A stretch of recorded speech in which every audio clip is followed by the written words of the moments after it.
Welcome to pebbles. நான் உங்கள் கோபி சுதா. நம்ம இன்றைக்கி செய்ய போகிறது ரவா சியா பாயாசம்.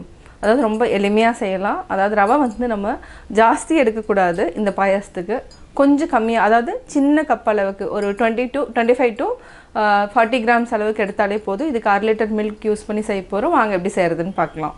தேவையான பொருள்கள், நம்ம பால் 1 லிட்டர் எடுத்துக்கலாம். இதுக்கு ஒரு 10 முந்திரியை நான் வந்து 2ஆக உடைச்சி வச்சுருக்கிறேன். குங்குமப்பூ தண்ணியில் வந்து நம்ம ஒரு 10 மினிட்ஸ் ஊற வச்சுருக்கிறோம்.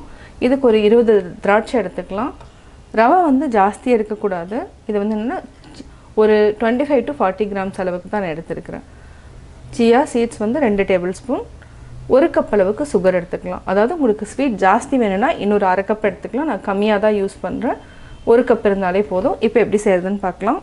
ஒரு பேன் எடுத்துக்கலாம். ஒரு 1/2 டீஸ்பூன் அளவுக்கு நெய் எடுத்துக்கலாம். நெய் நல்லா உருகட்டும். இப்போ நெய் நல்லா உருகிடுச்சு.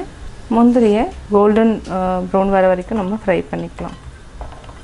இப்போ நம்ம திராட்சையும் போட்டு நல்லா உப்பி வந்ததுக்கப்புறம் தனியாக எடுத்து வச்சுக்கலாம்.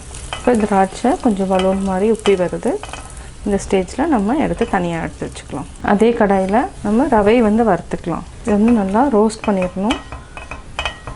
ரோஸ்ட் பண்ணதுக்கப்புறம் இன்னும் கொஞ்சம் கீ ஆட் பண்ணிக்கலாம்.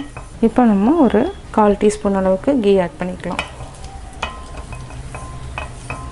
ரவை நல்லா கோல்டன் ப்ரௌன் ஆகிடுச்சு. இப்போ நம்ம 2 கப் அளவுக்கு தண்ணி விட்டுக்கலாம். எந்த கப்பில் நம்ம போட்டோமோ அதில் 2 கப்.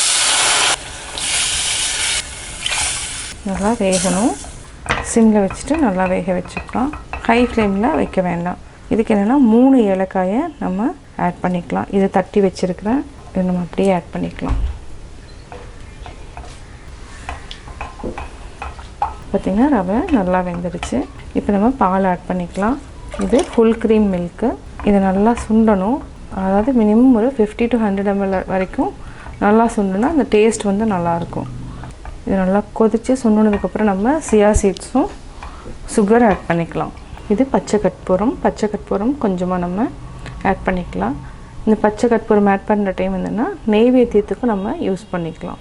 டேஸ்ட்டும் நல்லாயிருக்கும். இப்போ நம்ம சியா சீட்ஸ் ஆட் பண்ணிக்கலாம்.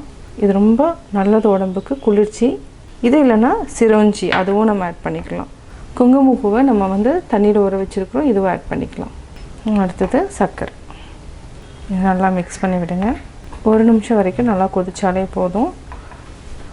இது கொஞ்சம் கொஞ்சமாக கலர் மாற ஆரம்பிக்கும். லைட் எல்லோ ஷேடில் வர ஆரம்பிக்கும். இப்போ நம்ம ஆஃப் பண்ணிக்கலாம்.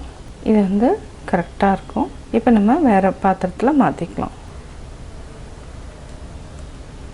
இப்போ நம்ம திராட்சை முந்திரி ஆட் பண்ணிக்கலாம். சுவையான ரவா சியா பாயாசம் ரெடி.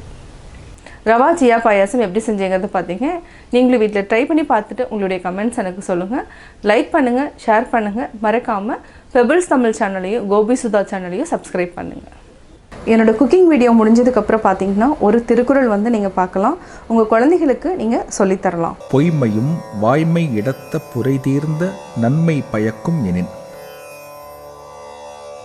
குற்றம் இல்லாத நன்மையை விளைவிக்குமானால் பொய்யான சொற்களும் வாய்மை என்று கருதத்தக்க இடத்தை பெறும்.